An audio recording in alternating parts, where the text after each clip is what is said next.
I'm going to go ahead with the meeting beginning ritual now.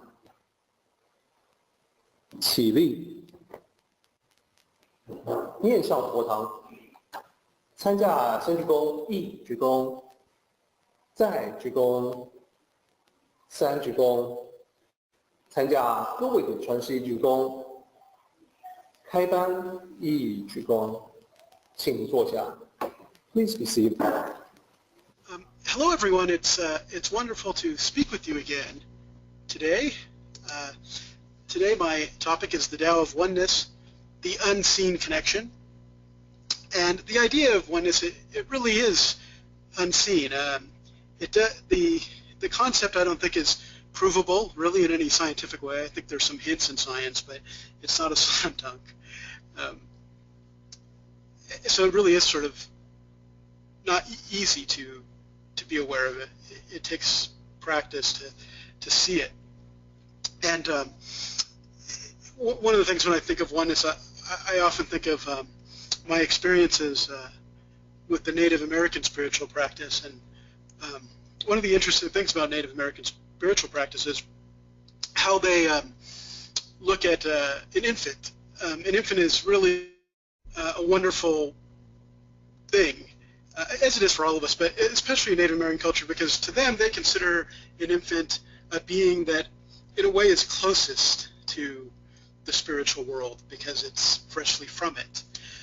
And that's very different from some of the Western ideas, the monotheistic religions with the idea of original sin and so forth. And it's very different. And I love a lot of the things in Native American spiritual practice because it reminds me of that connection of oneness, particularly with nature.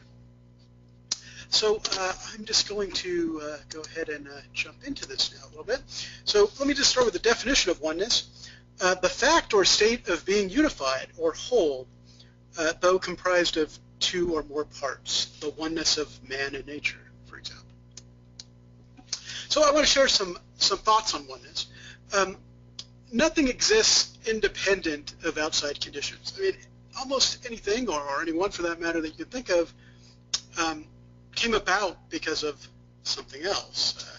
Any person you know had parents, and those parents had parents, and you can go quite far back to get to the origin. And same thing with a thing. I mean, if you look at any object in your house, like a table, it started out as a seed of a tree that eventually was shaped through circumstances into a table. So nothing exists independent of outside conditions. In other words, nothing exists in isolation. We really are. Everything and everyone is connected in some way. And of course, it's important to keep in mind that no single component is more important than the other.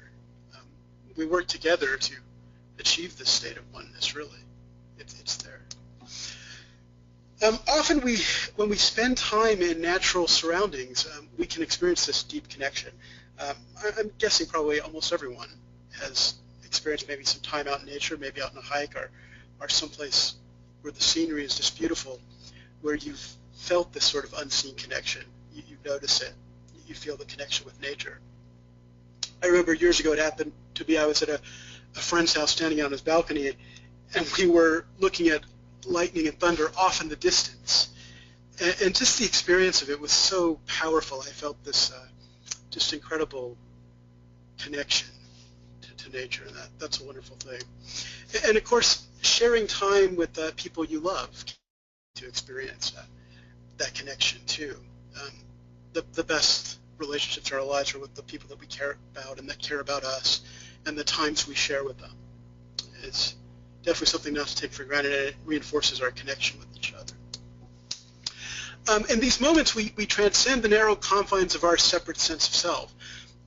We all have this separate sense of self. I think, it's funny if you've ever studied development and you look at children, the question sometimes comes up, well, when exactly do children become self-aware? And there's different markers that they use to test for this, but, usually the first signs of it are kind of at 8 or 9 months, and then, as we get older, our sense of self becomes stronger and stronger. And as it does, sometimes I think we tend to lose sight of the interconnectivity and the connection that we share with one another. We start to think of ourselves as separate selves, like that our consciousness is our consciousnesses are closed off from one another, and we feel like we only experience each other through symptoms of the body, through moving your mouth and talking, or just the entire host of nonverbal communication that we all make, virtually unconsciously for the most part. And so it's easy to sort of think that we're not connected, that we're separate entities. But I think this is a matter of faith to some extent, because like I said, I don't think it really yields itself to scientific measurement. But I think it is an illusion. We really are connected. And when we become truly present and experience fully what is actually taking place, for example, like those moments, those deep connections with nature, or those deep connections with the people that we love or are close to, what often happens is the boundaries between us and the outer world can seem to vanish. And that's really the oneness that I'm talking about, or at least the perception of that oneness. And becoming in tune with the vastness of the Tao allows us to comprehend oneness. Because really that is what connects us ultimately. It is the Tao. It's the source of everything. The thing that creates form from non-form. That really is what we're all part of, and what I think binds us in many ways. So I can't help but talking a little bit about some hindrances to experiencing oneness, because it's important to be aware of those so that we can become more aware of our actual connection to each other. And so one of the things is putting material possessions and physical comfort ahead of spiritual cultivation. This is really true. We get into this, particularly with materialism, it's very easy to get sucked into this idea, which might be expressed in Western culture as keeping up with the Joneses, this race for who has the most and best stuff. And in reality, when you start to get in tune with your true self and you spend effort on spiritual cultivation, you realize that the things you own really end up owning you. I mean, there's nothing wrong with having materials, possessions that are useful and helpful, but when it becomes just a competition or a race to have the best stuff, or to show off or to feed your ego, that's not really a good thing, and it creates this separation that will ultimately make you unhappy, no matter how much good stuff you think you have. And of course, focusing on differences can make it seem like there's this chasm between ourselves and each other. Things like race or religion or gender or country of origin or many things. I mean, human beings, we discern things, we notice differences. We're kind of hardwired to do that. When we focus on it, we fail to realize that we're all together. Ultimately, and if you could bring science in here a little bit, if you look at evolution, every living thing on this planet, every person, every plant, every flower, if you go back far enough, there's a common ancestor. In a sense, we're all cousins, we're all related, and that again is because of the connection we have from the source, which of course is the Tao. And refusing to forgive others when we feel hurt or offended, this can also create separation and makes us focus on the separation and not see the oneness.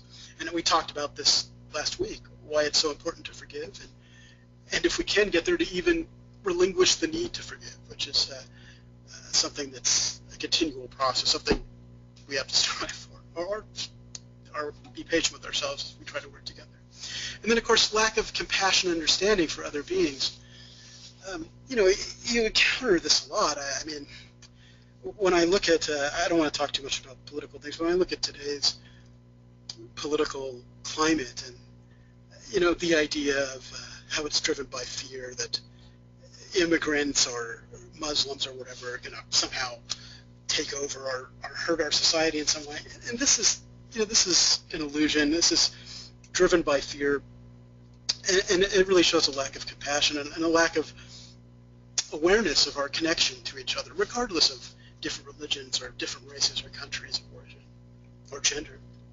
And all these things have seemed to sort of come into the forefront lately. I just wanted to mention that it's much better to have compassion, understanding, and to realize the connection we all have, and that way we can stop hurting each other. Because you don't put your hand into a fire because it'll burn. So if we can try to remember that, hey, we shouldn't do that to anyone. We should realize that we're all connected, and to hurt another person is to hurt yourself as well, because we really don't win unless we all win together. And then, of course, ignorance about the connection we share. And there's plenty of that goes on. it's easy to be ignorant about it or to forget about it. I mean, some people are never taught it. They're never taught about this connection. And one of the ways to sort of feel the connection, too, is through meditation.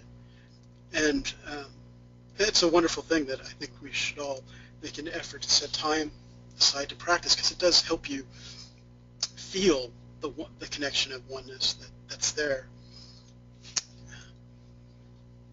Okay. And then, of course, the 3 C's, as I'm calling them here: competing, complaining, and criticizing. Those things really get in the way of being. They create the separateness. You start comparing yourself to other people, what you want, and the race for the limited resources, and that really creates the separation and the illusion of separateness. And then laziness, apathy, and general lack of motivation. Spiritual work is hard. It takes practice to develop yourself, to follow the teachings, to attain that durability and that consistency that Bill was talking about. It's not something that just happens without effort. I think a lot of people with, studying the Tao think that it's non-action. You don't have to do anything. It just sort of happens magically. And it's not really the case. It can feel like magic sometimes when you're in tune with it, but it does take work. You have to work to strive for that level of understanding. And then, of course, the illusion of permanence, thinking that things that are formed will last forever. The simple truth is nothing lasts forever. I mean, if you look at everything we see on this planet and each other, I mean, just give it time. In 2 billion years, our sun will swell up to a red giant, and the temperature of this planet will be unlivable for most of the beings that live on it now. Nothing lasts forever, but what does last forever is our true selves. That isn't a form. It's the non-form, the thing that will return to the Tao when we die. That's formless. That's the thing that lasts forever. Our true selves, who we truly are. And so I wanted to put in a quote from Einstein here. A human being is a part of the whole called by us universe, a part limited in time and space. He experiences himself, his thoughts and feelings, as something separated from the rest, a kind of optical delusion of his consciousness. This delusion is a kind of prison for us, restricting us to our personal desires and to affection for a few persons nearest to us. Our task must be to free ourselves from this prison by widening our circle of compassion to enhance all living creatures and the whole of nature in its beauty. I think that's a wonderful quote that sums up why it's better to focus on our interconnectivity rather than the differences. And so I wanted to just briefly sort of illustrate things a little bit by bringing up a wonderful, short little story that Derek wrote that appears in the Tao of Daily Life, and that's a conversation between waves. And what happens to the story, I'm just going to briefly summarize it. There's a small wave and a different wave, a bigger wave. And the small wave is getting discouraged. He's comparing himself to others, and he says, why am I so small? Why it's so unfair that I'm this way where all the other waves are bigger and better and leave more of a wake, leave more of a mark. And so this bigger wave, he stops by to talk to him, and he sees that there's something wrong with him. He goes, you don't understand. He goes, you actually are made of the same thing that I'm made of. Your smallness is just a transient state that you find yourself in. You're actually much more than a wave, just like I'm much more than a wave. And he goes, well, what do you mean? I am a wave. I have a crest, and I leave this little wake, not much of one, but there it is, and I have a trough and everything. Clearly I'm a wave. And he goes, well, again, it's a transient state that you're temporarily occupying. In reality, you're water, and you're part of something larger. Just like me, I may be a little bigger than you and so forth, but I'm water too. We're both water. We're both connected. And so he explains this to the wave, and it's a wonderful illustration of the hidden, unseen connection. So I want to start to sum it up, if I can. Oneness is counterintuitive because we're often under the illusion that we are separate from everyone, for all the reasons that I discussed. The illusion can make us feel disconnected and separate from each other, leaving a spiritual vacuum. And that's why it's important to engage in a spiritual practice, meditation, or sharing with others. I mean, us coming together every week to talk about the Tao Te Ching and for Bill and Ed to share their experiences, it helps us experience that connection and to share with one another. And that's a good thing. It's good for our spiritual selves.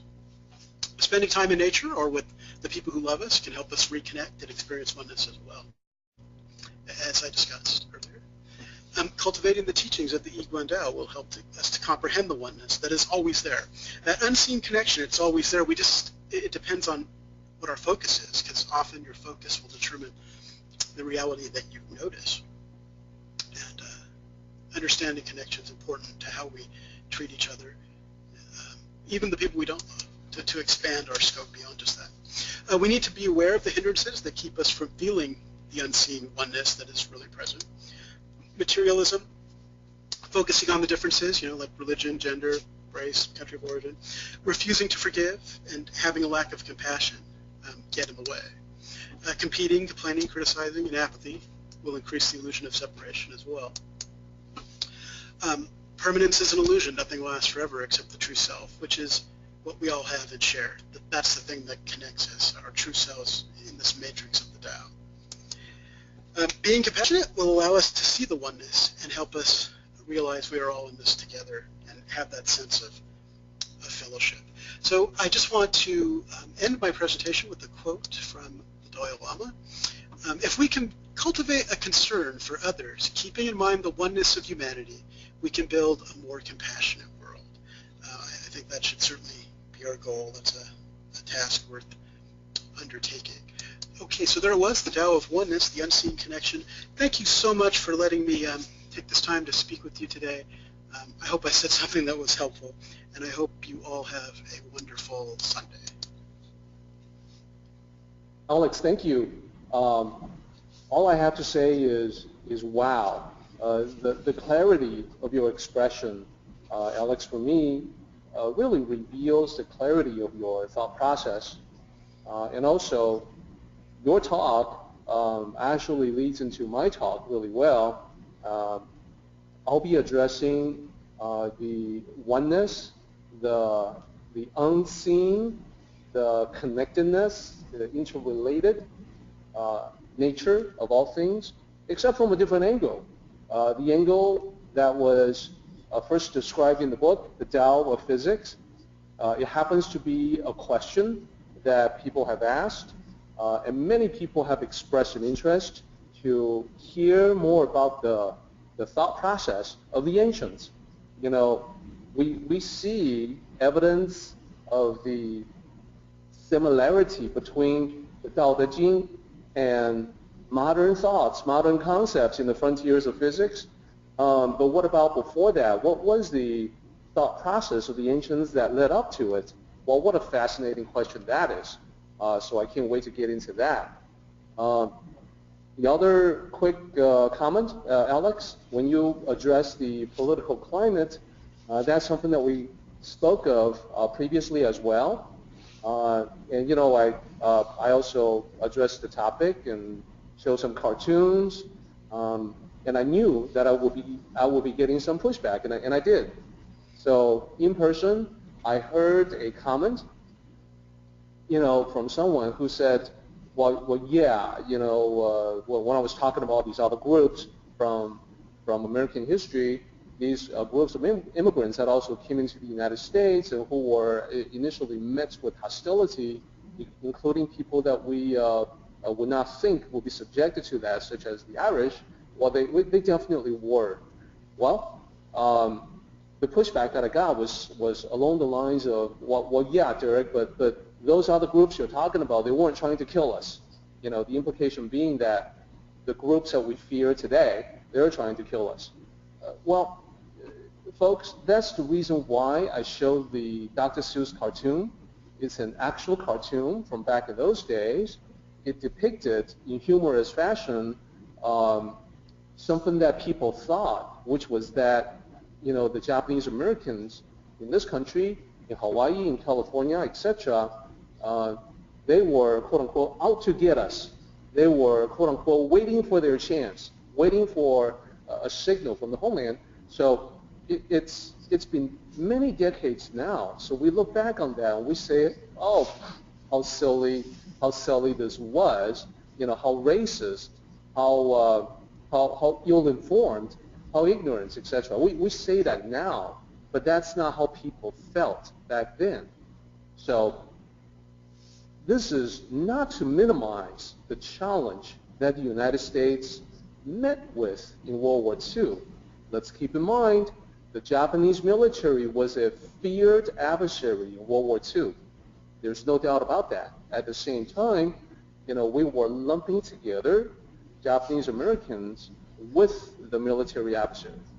So, mark my words, it is now 2016. The day will come, years down the road, when we look back on today, from the vantage point of the future, and realize that our fear today towards certain groups is just as silly as the fears that we had back in those days, as depicted in the Dr. Seuss cartoon.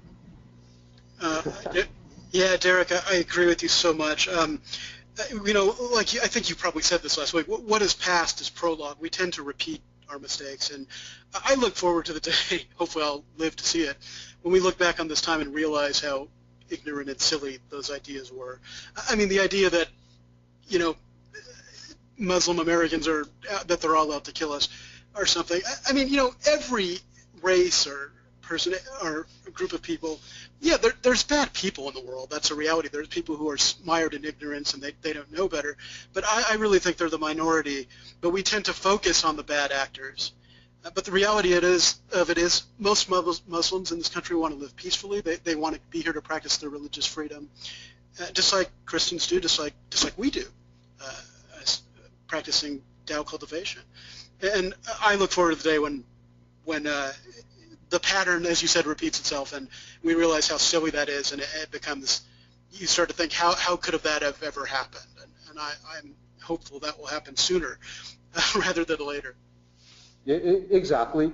I think it's not that difficult for us, as a country, because, if you think about it, we did not let Timothy McVeigh influence us into thinking that, the people from Middle America are out to get us, out to kill us.